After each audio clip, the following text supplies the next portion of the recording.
नमस्कार दोस्तों, स्वागत है आप सभी का हमारे YouTube चैनल पर। दोस्तों, हम चर्चा कर रहे थे 1857 की क्रांति के बारे में। दोस्तों, हमने चर्चा कर ली थी कल पिछले वीडियो में एरिनपुरा छावनी के बारे में। एरिनपुरा छावनी जो पाली में स्थित है, इसकी चर्चा कर ली थी और हमने बिथुड़ा पाली में जो स्थान है वहाँ पे किस तरह से कुशाल सिंह चंपावत और तख्त सिंह के सेनापतियों द्वारा विरोध किया गया, इसके बारे में हमने चर्चा कर ली थी। तो साथियों, सबसे पहले हमारे वीडियो को लाइक करें, शेयर करें और बेल आइकन का बटन ज़रूर दबाएं, जिससे आने वाली हमारी सभी वीडियो आपको मिलती रहे। चलिए साथियों, शुरुआत करते हैं 1857 की क्रांति में। आज हम जो पढ़ने जा रहे हैं चेलावास के युद्ध के बारे में। दोस्तों, एक बार मैं फिर से एरिनपुरा छावनी को 2 से 5 मिनट के अंदर आपको रिवाइज करवा देता हूँ, जिससे आपको एक कड़ी जुड़ी रहे। हमने चर्चा कर ली थी एरिनपुरा छावनी में सैनिक बटालियन थी जो जोधपुर लीजियन थी, जिसमें 600 और 1400 सैनिक थे। कुछ सैनिक माउंट आबू गए हुए थे।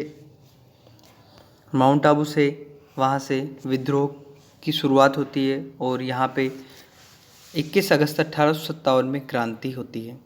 क्रांति के अंदर 23 अगस्त 1857 द्वारा बचे हुए जो सैनिक थे, उन्होंने 23 अगस्त 1857 को क्रांति का बिगुल बजाया। इसका नेतृत्व मोती खां शीतल प्रसाद कर रहे थे। दोस्तों, फिर आशोपा के ठाकुर शिवनाथ सिंह एरिनपुरा सैनिकों का नेतृत्व करते हैं और नारा देते हैं, चलो दिल्ली मारो फिरंगी।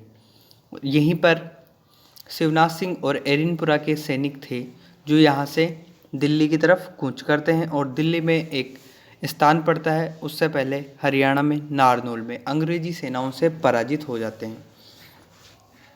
साथियों, जब ये सैनिक यहाँ से एरिनपुरा से दिल्ली की तरफ जा रहे थे तो बीच में रास्ते में एक स्थान होता है नारनौल।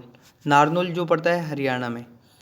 दोस्तों, ये नारनौल हरियाणा में पड़ता है, तो यहीं पे एक अंग्रेजी सेना से पराजित हो जाते हैं। कौन? सैनिक, क्रांतिकारी। तो ये यहाँ से वापस लौटकर कुशाल सिंह चंपावत जो इनकी शरण में आ जाते हैं, आहुआ पाली के थे, इनकी शरण में आ जाते हैं। यहीं पे इन्होंने अब्बास अली के साथ समर्पण हेतु एक योजना बनाई और अंग्रेज़ों के सामने आत्मसमर्पण की बात कही, परंतु मैकमोहन ने इनकी कुछ शर्तें नहीं मानी और जिसके कारण इन दोनों ने, मैकमोहन और लॉर्ड कैनिंग ने, इन दोनों का विरोध किया और यहाँ से क्रांतिकारी वापस मुड़ गए और यहीं बिथुड़ा पाली के अंदर क्रांति की शुरुआत करते हैं 8 सितंबर 1857 ईस्वी को। यहाँ तक हमने चर्चा कर ली थी। और जोधपुर के कुछ सैनिक थे जिन्होंने बिथुड़ा पाली के सैनिकों के ऊपर किसी भी प्रकार का एक्शन नहीं लेने पर तो सेनापति और अंग्रेजी सैनिकों द्वारा इनके ऊपर जॉर्ज पैट्रिक लॉरेंस द्वारा द डांसिंग ऑर्डिनेंस ऑफ रिबलाइज कहा। किसको कहा? जोधपुरी सेना को। दोस्तों, हमने यहाँ तक बात कर ली थी। फिर इसके आगे बिथुड़ा पाली के युद्ध की बात कर ली थी। बिथुड़ा 8 सितंबर 1857 ईस्वी को ये स्थान पड़ता है पाली में। कुशाल सिंह चंपावत यहाँ के विजेता रहे और तख्त सिंह यहाँ पे उस समय शासक थे। तो इनके जो सेनापति थे अर्नोट सिंह पंवार, राजमल लोट और हीथकोट। कहाँ? किसके सेनापति थे? तख्त सिंह के सेनापति थे। राजपूताना के एजीजी लॉरेंस थे, जिनको आहुआ क्रांति के सैनिकों का जमाव का पता चलता है। आहुआ में जो क्रांति हुई थी उसका पता चला तो जोधपुर के महाराजा तख्त सिंह ने यहाँ पे इनको शरण दी हुई थी। जोधपुर के महाराजा तख्त सिंह ने तो इनके कुचलने के लिए इन्होंने क्रांतिकारियों की तरफ अपनी सेनाएं भेजी, जिसमें अर्नोट सिंह पंवार था, राजमल था और हीथकोट थे जो अंग्रेज अधिकारी था। तो यहाँ से चले जाते हैं 10,000 सैनिकों एवं घुड़सवार और 12 तोप लेके ये यहाँ से चले जाते हैं। इस फौज में हीडकोत भी सम्मिलित थे, जो 8 सितंबर 1857 ईस्वी को बिथोड़ा के अंदर पाली में पहुँचे। यहीं पे एक घमासान युद्ध होता है, जब लॉरेंस को समाचार मिलता है कि अजमेर से सेना लेकर आहुआ के लिए रवाना हो चुके हैं। तो जोधपुर का जो पॉलिटिकल एजेंट थे मैक मॉसन, जिन्होंने 18 सितंबर 1857 ईस्वी को चेलावास नामक स्थान पर दो पक्षों में युद्ध होता है, जिसके अंदर अब हम अगली बात करेंगे चेलावास युद्ध के बारे में। चेलावास युद्ध में क्या होता है इसके बारे में हम चर्चा करेंगे साथ ही आगे। दोस्तों, तख्त सिंह अरनोद सिंह पंवार इसमें मारा गया था, जो इनके सेनापति थे। तख्त सिंह के बिथुड़ा विजय के पश्चात क्रांतिकारियों को दबाने के लिए पैट्रिक लॉरेंस, इस क्रांति में बिथुड़ा की जो विजय हुई और इसके पश्चात क्रांति को दबाने के लिए पैट्रिक लॉरेंस व मैक मॉसन संयुक्त सेना लेकर चेलावास की तरफ चले।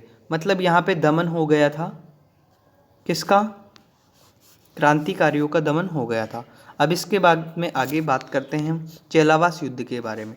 चेलावास युद्ध में क्या हुआ, कैसे हुआ, इसके बारे में चर्चा करते हैं। दोस्तों, चेलावास पड़ता है पाली में। यह युद्ध हुआ 18 सितंबर 1857 ईस्वी को। इस युद्ध का नाम क्या है? काले गोरे का युद्ध। किसके मध्य हुआ? कुशाल सिंह और अंग्रेजी जो सेना थी उसमें थे मैक मॉसन और पैट्रिक लॉरेंस। जब मारवाड़ के पॉलिटिकल एजेंट थे वो कौन थे? मैक मॉसन और पॉलिटिकल एजेंट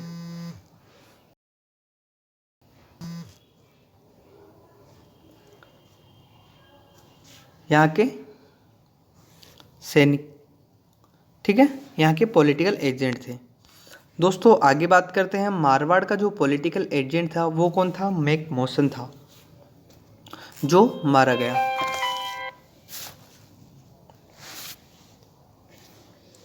इसके बाद में अपन आगे नेक्स्ट चर्चा कर रहे हैं। मैक मॉसन मारा गया कहाँ पे? चेलावास में।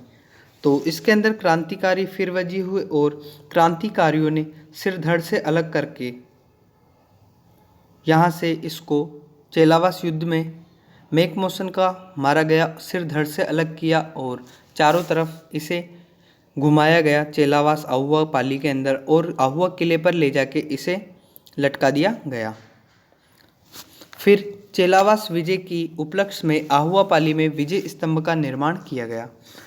विजय स्तंभ का निर्माण कहाँ किया गया? चेलावास में। चेलावास में विजय स्तंभ का निर्माण किया गया। अब लॉर्ड कैनिंग और जॉर्ज पैट्रिक लॉरेंस थे जो यहाँ के समानांतर थे, गवर्नर जनरल थे, वो थे लॉर्ड कैनिंग और जॉर्ज पैट्रिक लॉरेंस। अब यहाँ पे पालनपुर नसीराबाद में संयुक्त सेना लेकर सेनापति होम्स यहाँ से रवाना हो जाते हैं। होम्स कहाँ रवाना हो जाते हैं? यहाँ से संयुक्त सेना लेकर कुशाल सिंह आहुआ पाली के अंदर होते हैं उस समय।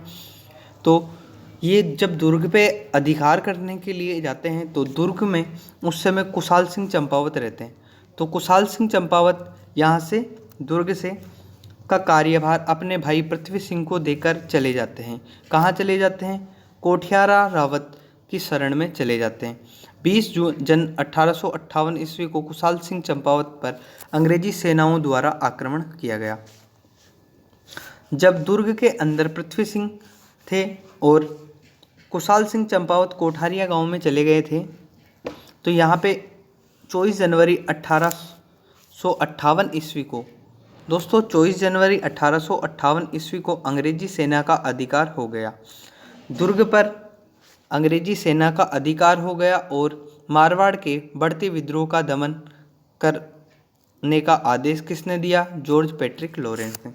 जॉर्ज पैट्रिक लॉरेंस के आदेशानुसार अजमेर एवं पालनपुर गुजरात की संयुक्त सेना का गठन कर सेनापति होम्स ने बनाया जाता है और होम्स 20 जनवरी 1858 ईस्वी को सेनापति सहित आहुआ दुर्ग पहुंचता है।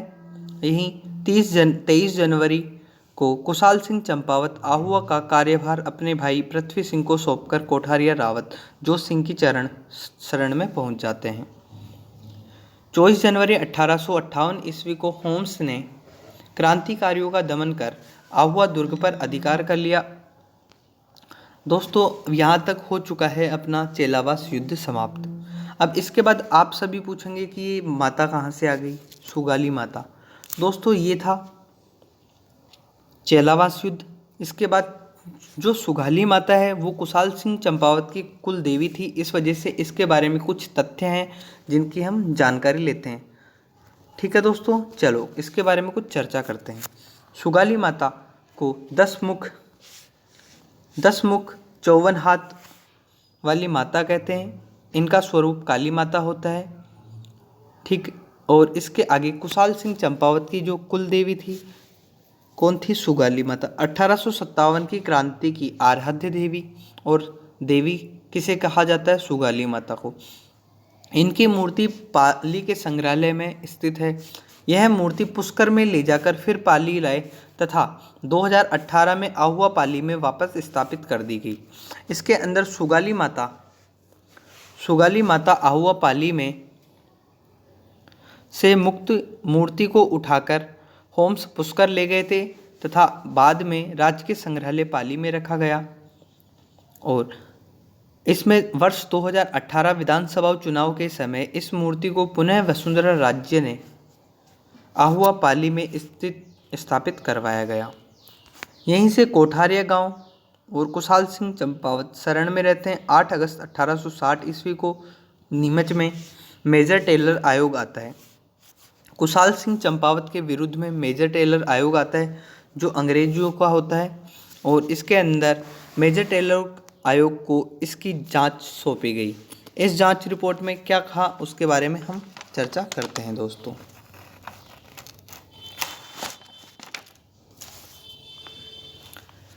इस रिपोर्ट में कुशाल सिंह चंपावत को निर्दोष साबित किया गया, जिसके चलते इन्हें बाद में बरी कर दिया गया।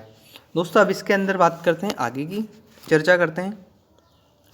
8 अगस्त 1860 ईस्वी को नीमच एमपी में कुशाल सिंह चंपावत ने अंग्रेजी सेनाओं के सामने आत्मसमर्पण कर दिया। कुशाल सिंह चंपावत की जांच हेतु मेजर टेलर आयोग का गठन किया गया। दोस्तों यहाँ से क्वेश्चन पूछा जाता है, मेजर टेलर आयोग का गठन कब किया गया और क्यों किया गया, तो आपका इसमें जवाब होना चाहिए कुशाल सिंह चंपावत के आत्मसमर्पण के समय मेजर टेलर आयोग का गठन किया गया, जिसमें कुशाल सिंह चंपावत को 10 नवंबर 1860 ईस्वी को बाइज्जत बरी कर दिया गया। इसमें यह क्रांति से किसी भी प्रकार के विरोधी नहीं थे। अब इसके बाद में हम बात करेंगे दोस्तों कोटा का जन विद्रोह। कोटा के जन विद्रोह में क्या हुआ, ये बहुत बड़ा है, तो इसको मैं अगले वीडियो में आपको बताना चाहूँगा। तब तक के लिए जुड़े रहें हमारे साथ। आपको वीडियो कैसी लगी इसके लिए लाइक करें, शेयर करें और हमारे चैनल को सब्सक्राइब करें। बने रहें।